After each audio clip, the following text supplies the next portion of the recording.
Bonjour. Imaginez un temps où la liberté n'était qu'un rêve lointain. Un peuple entier ployait sous le joug, mais alors, quelque chose d'extraordinaire s'est produit. Des événements si spectaculaires, si inouïs, qu'ils ont changé le cours de l'histoire à jamais. Bonjour, je suis Martial et aujourd'hui, nous plongeons au cœur de l'Exode pour ce trimestre d'études. Bien avant l'aube du christianisme, s'est déroulé le plus grand acte de délivrance jamais vu. La sortie d'Égypte, la traversée de la mer Rouge, des miracles stupéfiants orchestrés par une force insoupçonnée pour libérer un peuple captif. C'est l'évangile de Moïse, une histoire qui défie l'entendement. Mais qui est ce Dieu capable de tels prodiges ? L'Exode nous révèle un Dieu d'amour inconditionnel, de justice éclatante et de pardon infini. Un Dieu qui, même face à l'infidélité, n'a jamais cessé de tendre la main, de guider, de protéger. Au-delà des miracles, l'Exode est l'histoire d'une relation, la quête d'un Dieu désireux d'établir un lien profond et sincère avec son peuple.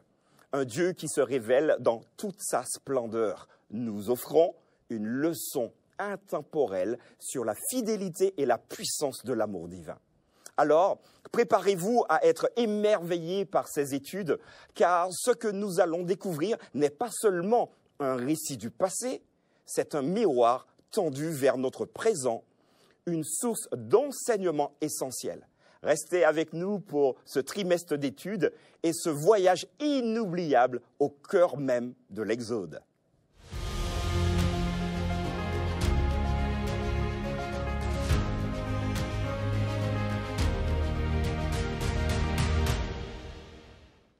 Voilà les amis, nous sommes donc de retour et j'aimerais vous présenter mes deux invités. Aujourd'hui, le pasteur Émile Lazare. Bonjour Émile. Bonjour. Moi, je suis content de te voir. Est-ce que tu es en forme ? Oui, plus ou moins. Plus ou moins. Bien. Avec le temps, je pense que ça ira. Merci en tout cas d'être présent avec nous. Il y a également le pasteur Jean Fritz. Bonjour à toi et bienvenue. Bonjour Martial. Bonjour les amis, bonjour Émile. Enrhumé aussi un peu ? Ouais. Allez, vous n'êtes pas en forme, mais nous allons construire ensemble avec nos invités. Alors, je vous rappelle, chers amis, que le pasteur Émile, il est donc responsable de la communauté de Neuilly-sur-Seine, qu'on salue, donc salut à vous. Également le pasteur Jean Fritz, qui est, lui, sur Lemay-sur-Seine. Oui. Donc, on salue également tes membres d'église. Ça marche ? Avec plaisir. Les amis, je vous propose de récupérer vos Bibles, comme nous le faisons très souvent. Et je vais, juste avant, demander au pasteur Émile, de pouvoir nous accompagner pour une prière. Avec plaisir. Allez. Seigneur, nous voulons te remercier pour cette occasion que nous avons d'ouvrir ta parole. Et nous savons, Seigneur, qu'à chaque fois, quand nous avons ce rendez-vous avec toi, autour de la parole de Dieu, c'est toi qui nous inspires. Tiens tes promesses aujourd'hui avec nous, au nom de Jésus. Amen. Amen.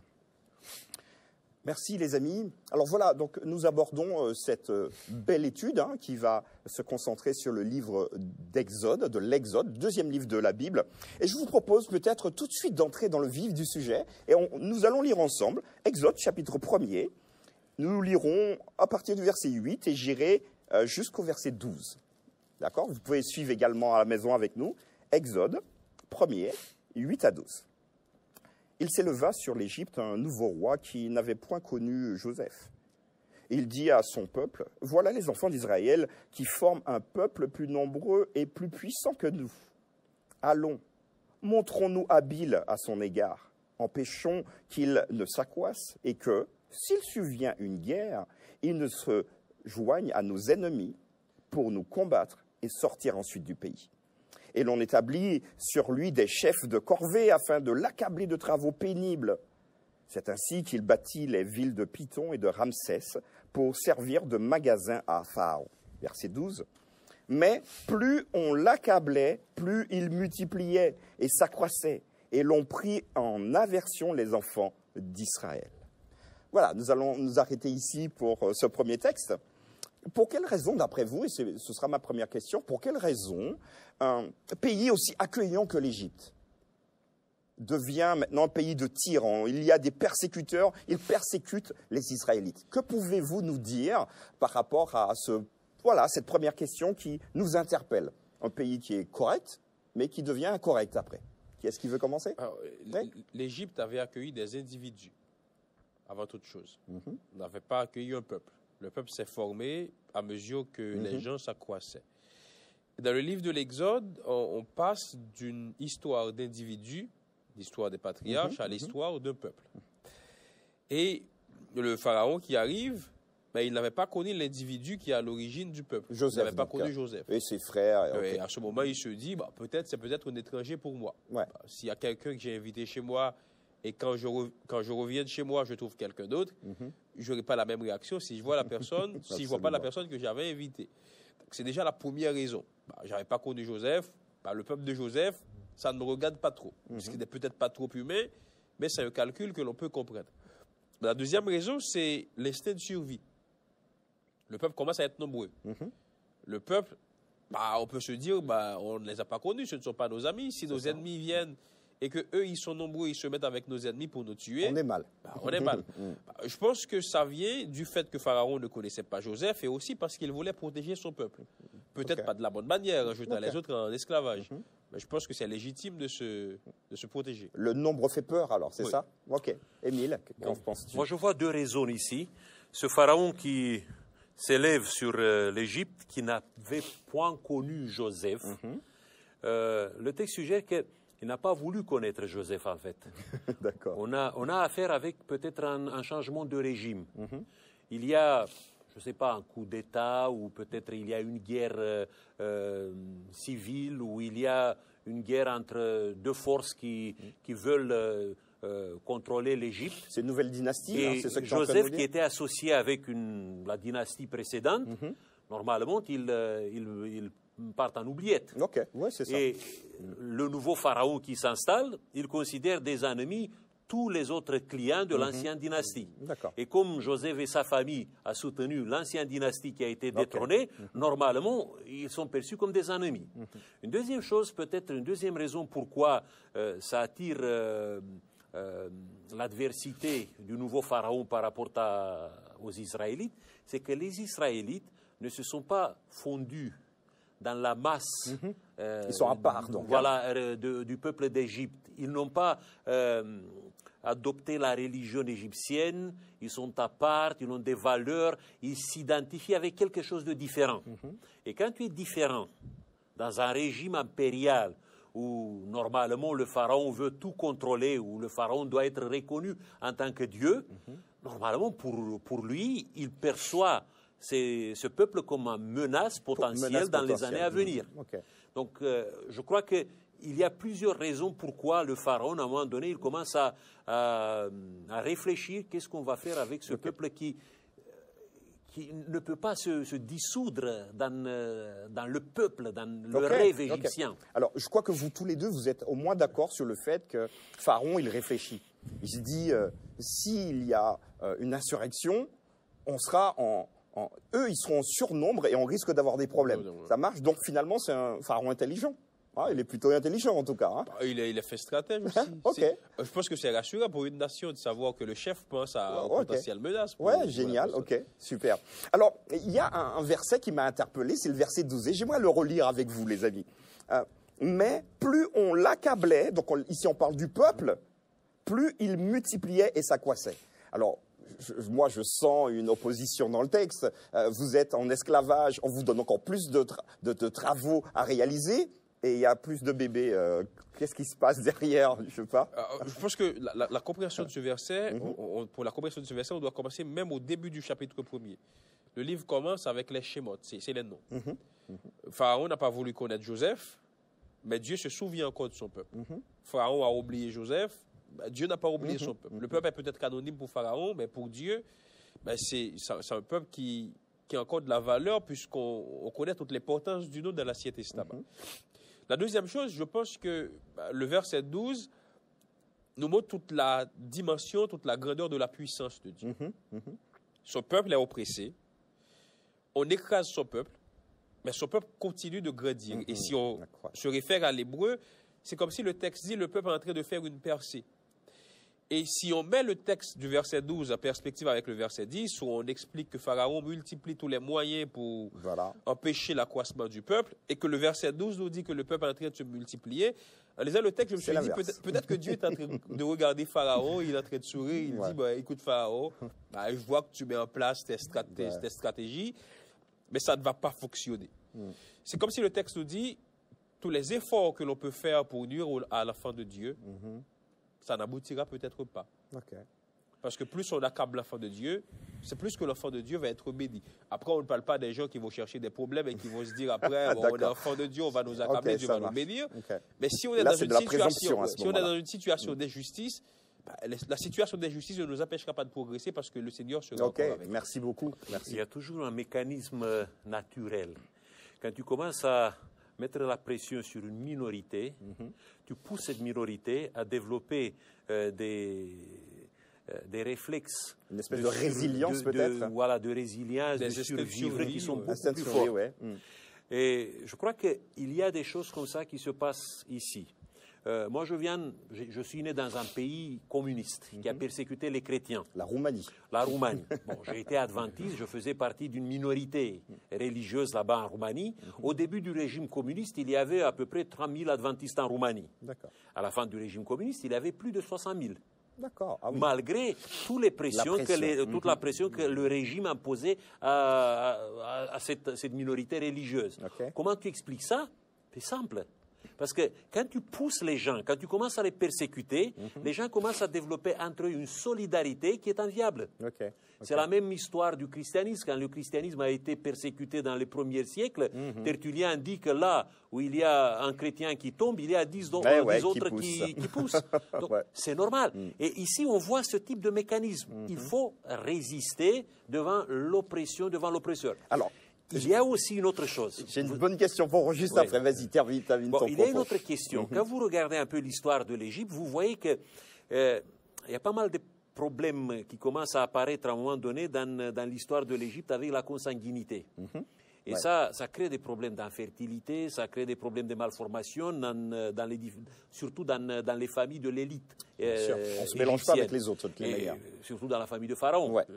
Et bon, quand le Pharaon, il voit ça, il voit que d'un côté, sa famille est en train de dépérir, et de l'autre côté, tu as ce peuple ce sont des minoritaires, qui sont des misérables, mais qui prospèrent. Je pose la question, mais qu'est-ce qui se passe? Pourquoi ils prospèrent? C'est Dieu qui les interpellait, peut-être, qui interpellait Pharaon comme ça? Peut-être, c'est une possibilité. Les voies de Dieu sont impénétrables.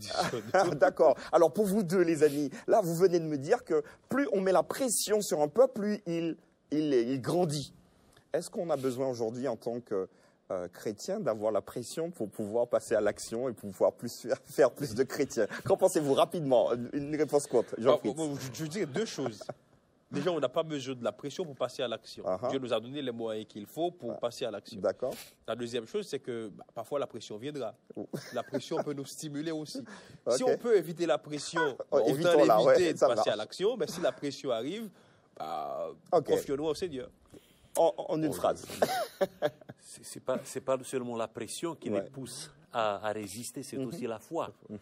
Parce que ces gens, ils répondent avec la foi à la pression qui se développe autour d'eux. C'est pour ça qu'ils développent ces mécanismes. S'il n'y a pas la foi, je crois qu'à un moment donné, tu peux tomber dans le désespoir. Tu peux, t'éparpiller et tu peux disparaître. D'accord. Alors, je vous propose, avec nos amis, d'aller un peu plus loin et nous allons aborder une deuxième question. Alors, regardez avec nous, prenez toujours Exode, chapitre 1er.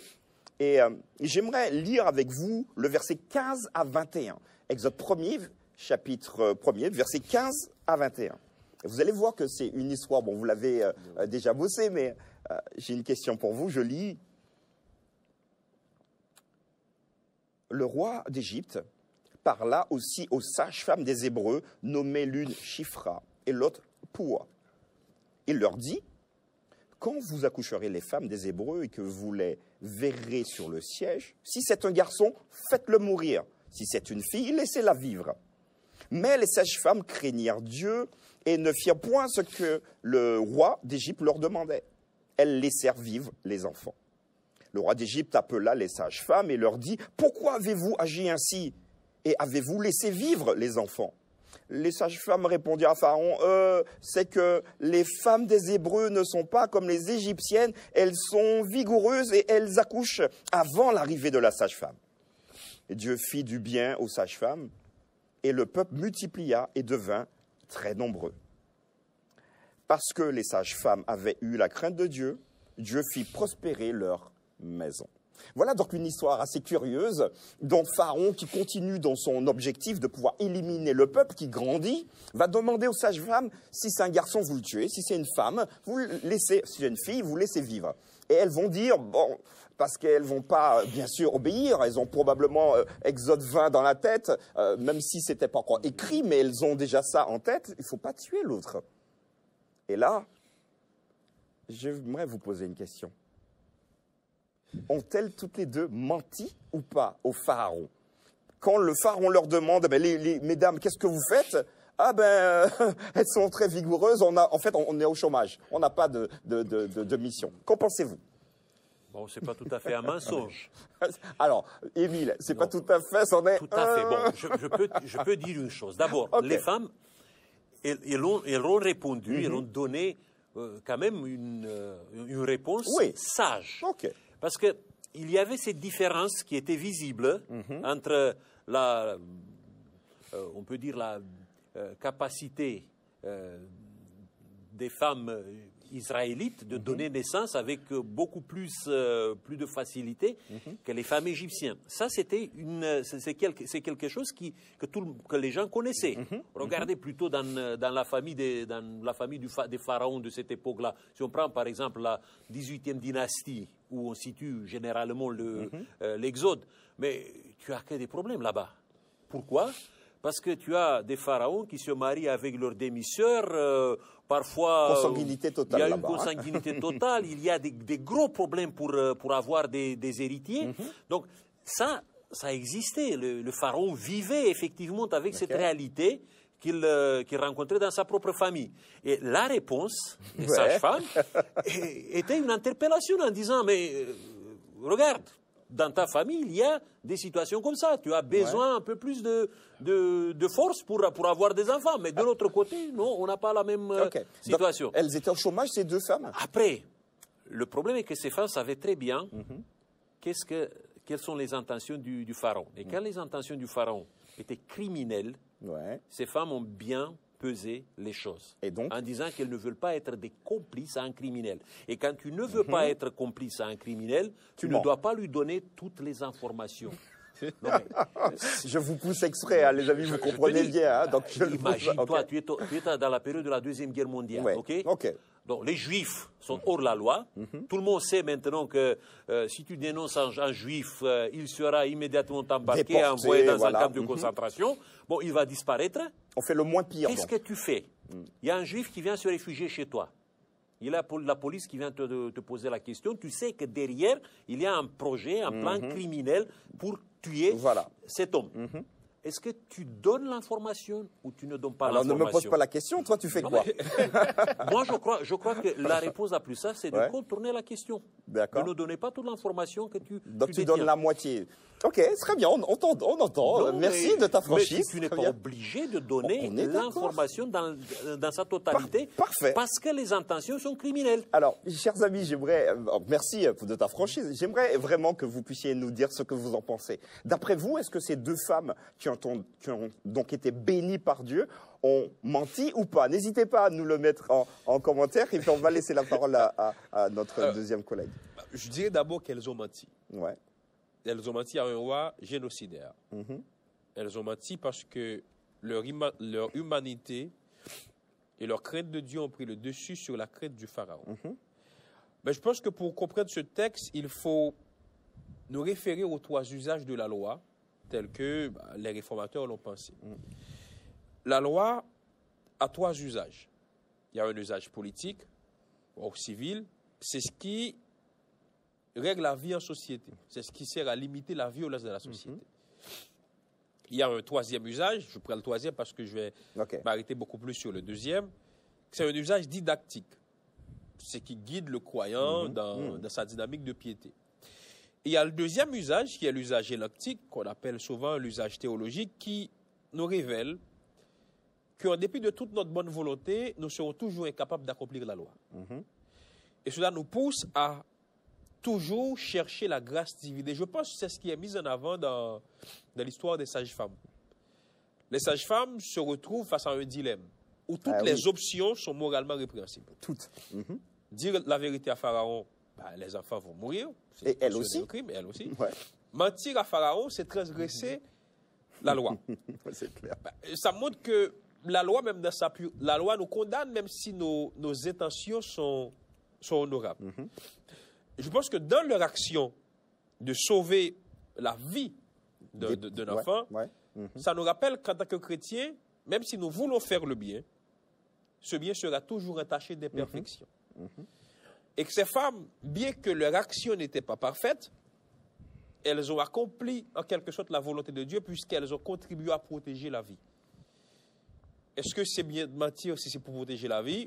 Là, je ne pense pas que j'ai la capacité de répondre à cette question. Moi, je pense qu'il faut dire qu'il faut mettre la vie en avant malgré tout. Et c'est comme M. Émile disait, si j'ai quelqu'un qui se réfugie chez moi et que je sais qu'on va le tuer, c'est peut-être mieux de contourner la question de ne pas répondre comme il le faut parce qu'il faut sauver la vie. Mais après, ce n'est pas une invitation à mentir. Chacun en décidera selon sa conscience. Ça marche. Alors, c'est vrai, bon, j'ai fait exprès de vous poser cette question parce qu'on ne s'en rend pas compte. Mais ce qui est intéressant également, le texte va rajouter « Dieu fit prospérer leur maison ».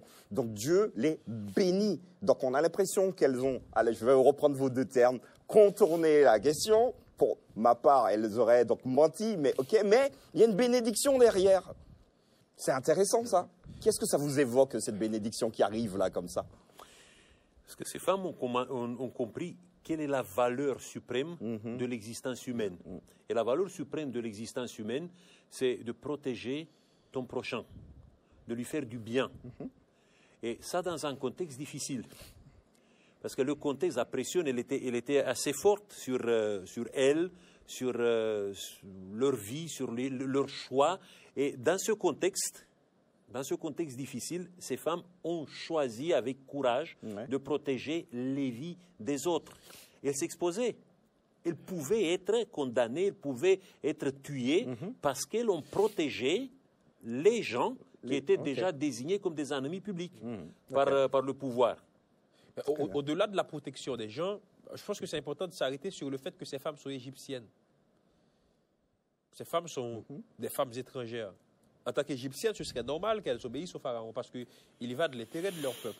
Le roi voulait, peut-être qu'il avait d'autres intentions masquées, mais l'intention officielle, c'est qu'il voulait protéger le peuple. Mais ces femmes qui étaient des étrangères ont compris que mon frère, ce n'est pas forcément la personne qui a la même nationalité que moi, ou la personne qui va dans la même église que moi.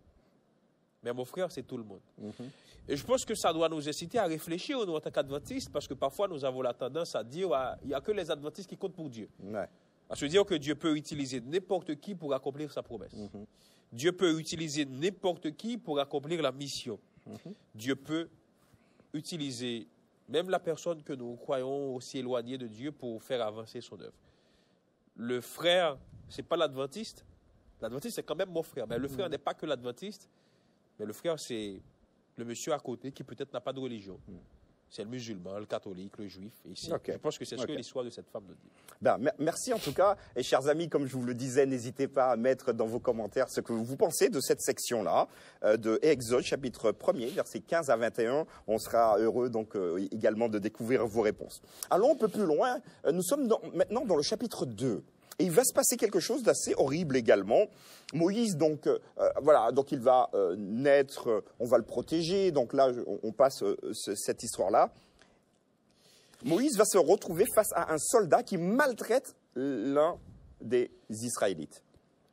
Pris probablement de colère, il va mettre fin à ce soldat. Il va le tuer, en fait. Et ma question est simple. Pourquoi, d'après vous, Dieu choisit-il un meurtrier pour libérer son peuple? Parce qu'après un meurtre, il est disqualifié, en fait. Et pourtant, non. Il part, d'accord, 40 ans, bon, je veux bien, hein, mais c'est un meurtrier. Pourquoi Dieu n'utilise-t-il pas quelqu'un d'autre pour libérer son peuple? Je vois vos sourires. Émile, dis-nous ce que tu en penses. Mais ce n'est pas à ce moment, parce que je crois que Moïse, à un moment donné, il a réfléchi à son rôle.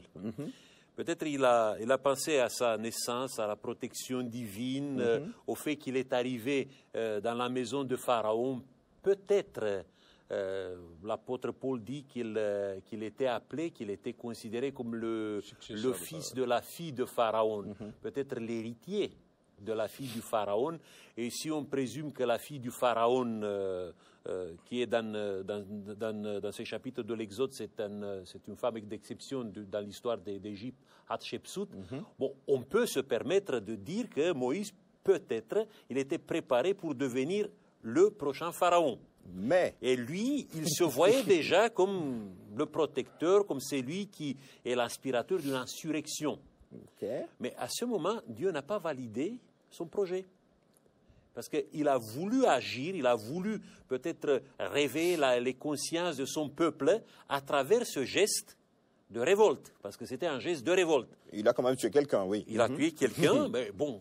C'est comme ça que les révolutions commencent, des fois. Ah oui, oui, je te laisse à la base d'une révolution, à la base d'un changement, il y a toujours quelque chose comme ça. Et ma question, c'est pourquoi Dieu le choisit lui? Et Dieu ne l'a pas choisi à ce moment-là. Dieu viendra vers lui 40 ans plus tard, à un moment où lui, il ne se voyait pas du tout dans cette posture d'être le sauveur de son peuple, où il avait déjà tiré comme ça les rideaux pour toutes les ambitions politiques, pour tout rêve d'insurrection. Et on voit dans les chapitres suivants, on voit dans le dialogue avec Dieu, il pousse sa résistance jusqu'au moment où Dieu s'énerve en disant mais écoute, arrête avec tous ces vociférations parce que ce ne sont pas des choses sérieuses. Donc, ce n'est pas à ce moment que Dieu a validé son projet. Ce n'est pas un projet d'un meurtrier que Dieu vient de valider. C'est tout à fait différent. C'est une transformation qui va le conduire à un moment donné de devenir celui qui est appelé pour libérer le peuple. Parce qu'on voit quand même néanmoins la main de Dieu depuis la naissance de Moïse. Donc Dieu l'a déjà quelque part sélectionné pour une mission. Bien sûr, il a fait des chemins, je pense que ça aurait été peut-être plus rapide, j'en sais rien. Ici, on peut faire que des spéculations. Qu'est-ce que tu en penses? Moi, je vais un peu pousser le bouchon plus loin pour dire que Moïse n'était pas seulement un criminel. Moïse avait 3 chefs d'inculpation. Oh là là, tu le charges. Il a tué, il a caché le corps, il a dissimulé recel de cadavres. Et il s'enfuit. Moïse... Il y a un 4e, il a trahi sa propre famille. Il a trahi sa propre famille, voilà. Allez, vous le chargez quand même. Moïse, à vue humaine, ce n'est pas la personne idéale qu'il faut. Et je pense que si c'était aujourd'hui que Dieu allait choisir Moïse, même après 40 ans, dans une société où il n'y a presque plus de prescription, je pense que certains membres d'église se seraient indignés pour dire au Seigneur, écoute, quand même. Je pense que si la fédération envoie un pasteur dans une église et que le pasteur a 4 chefs d'inculpation, je pense qu'avec tout le respect que l'Église a pour la fédération, on enverra un petit mot au président pour lui dire, quand même, pas lui. Ok. Qu'est-ce que ça nous montre aujourd'hui? Je pense que Dieu, il n'a pas regardé au passé de Moïse. Dieu s'est projeté dans l'avenir et il a vu qui Moïse pouvait devenir sous l'effet de sa grâce. Moïse, c'était peut-être un assassin par le passé. Il s'est démêlé avec la justice égyptienne, mais Dieu ne regarde pas au passé. Il voit le potentiel de Moïse. Et il se dit, Moïse, avec tous ses défauts, la qualité qu'il a, je ne pourrais pas trouver mieux ailleurs. Et je vais utiliser Moïse comme il est. Moi, lisant le texte, je me suis dit, c'est pour ça que j'aime Dieu. Parce que peu importe le passé douloureux que l'on a, même si la société ne fait pas de prescription, Dieu, lui, il proscrit l'action et il se dit, je vais utiliser cette personne quand même et je vois que cette personne peut devenir sur les faits. C'est Dieu qui choisit le bon moment où tu es appelé pour faire quelque chose. Dieu ne t'appelle jamais quand tu viens avec ton projet et que tu imposes ton projet à Dieu. À ce moment-là, Dieu ne peut pas choisir de diriger quelque chose parce que c'est toi qui te mets en avance. Dieu va choisir Moïse au moment où Moïse était prêt à entrer dans le projet de Dieu et est capable de suivre pas à pas ce que Dieu a déjà préparé. Parce que ça c'est la qualité que Dieu cherchait chez Moïse. Merci beaucoup, les amis. En tout cas, chers amis, vous comprenez bien que l'idée ici, c'est que, je vais le retenir, hein, Dieu ne regarde pas à ton passé, à votre passé, mais veut vous utiliser pour quelque chose d'extraordinaire. Voilà, les amis, en tout cas, je vous propose de lire un dernier texte. Et j'aurais une question à vous poser, parce que celui-là peut interpeller nos amis. Regardez, Exode, chapitre 2, versets 23 à 25. Je vais lire ces quelques versets. Exode, chapitre 2, à partir du verset 23. « Longtemps après, le roi d'Égypte mourut et les enfants d'Israël gémissaient encore sous la servitude et poussaient des cris. Ces cris que leur arrachait la servitude montèrent jusqu'à Dieu. Dieu entendit leurs gémissements et se souvint de son alliance avec Abraham, Isaac et Jacob. Dieu regarda les enfants d'Israël et il en eut compassion. » Alors, ma question est toute simple, c'est probablement pour nos amis également. Est-ce que Dieu, il oublie? Parce que là, le texte est clair.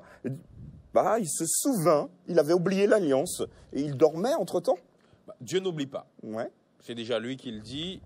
Une femme peut oublier son enfant, mais lui, il ne peut pas oublier ses enfants. On parle du principe que Dieu n'oublie pas. Maintenant, dans le langage biblique, quand on dit Dieu se souvient, ça veut dire que Dieu commence à agir. Mais cette action, on ne le voit pas maintenant. On ne le voit pas d'un coup. Dieu, il se souvient, il met en place son projet, il commence son intervention pour libérer son peuple, mais ça va prendre un peu de temps. Okay. Si on se réfère à notre condition d'aujourd'hui, c'est de nous dire que le silence de Dieu ne signifie pas toujours qu'il est absent. Okay. Parfois, Dieu, il entend, il voit, il commence à mettre les choses en place, mais le temps de Dieu, ce n'est pas notre temps. On est pressé parfois. On est pressé parfois. Mais Dieu, il prend son temps parfois. Il prend le temps, en tout cas. Le temps. C'est de nous dire que, déjà que Dieu se souvient de nous, ça signifie qu'il commence à mettre son projet en place et de continuer à espérer à l'accomplissement de sa promesse. Merci beaucoup, Émile. Bon, si on regarde dans la Bible, à chaque fois quand Dieu il est le sujet du verbe souvenir, le verbe souvenir introduit le moment où Dieu commence une action salvatrice. Par exemple, quand il y a l'histoire du déluge, on nous dit que, Dieu il a fermé la porte de l'arche où Noé il a été caché pendant toute la période de la catastrophe. Et après, dans le chapitre 1, le verset 1, on nous dit Dieu s'est souvint de Noé et de tous les animaux, de tout le bétail qui était avec lui dans l'arche. Et Dieu fit passer un vent sur la terre et les eaux s'apaisirent. Donc, le mot souvenir dans la Bible n'est pas seulement un exercice mental de la part de Dieu. C'est quelque chose, c'est un rappel que Dieu, il est maintenant en train de développer tout un projet de salut ou de libération. Ici, dans le chapitre 2, on entre déjà dans ce projet. On nous dit, attention, Dieu, il est en train maintenant de libérer son peuple. De la même façon, il y a le commandement, le 4e commandement, où Dieu nous demande de nous souvenir nous-mêmes du jour du sabbat. Et quand Dieu nous dit de nous souvenir du jour du sabbat, il n'entend pas que nous devons avoir juste un exercice mental par rapport à ça, mais nous devons agir. Et qu'est-ce qu'on doit faire le jour du sabbat? Eh bien, nous devons se mettre au niveau de l'humanité de tous les autres qui sont autour de nous. Il faut qu'il y ait une égalité qui se crée entre celui qui est le maître et celui qui est l'esclave, entre les gens qui peut-être ils sont riches, ils sont pauvres, et que tout le monde crée une solidarité, une humanité réunie autour de Dieu et faire quelque chose, réagir de cette façon. Donc le mot souvenir, pour moi, il est toujours lié au mot sauver. Ok, super. En tout cas, mes amis, donc chers collègues, merci en tout cas de vos explications. Je m'adresse également à vous, merci de nous avoir suivis. J'espère vraiment que les quelques éléments que nous avons abordés aujourd'hui vous ont permis peut-être d'aller un peu plus loin dans le texte. Un petit conseil que nous vous donnons, n'hésitez pas à lire l'ensemble du livre pour avoir une vue d'ensemble de l'Exode. Nous aurons donc le grand plaisir de nous retrouver dans 2 semaines ensemble et nous allons pouvoir discuter de la suite de cette histoire. Prenez bien soin de vous, que Dieu vous garde et à très bientôt.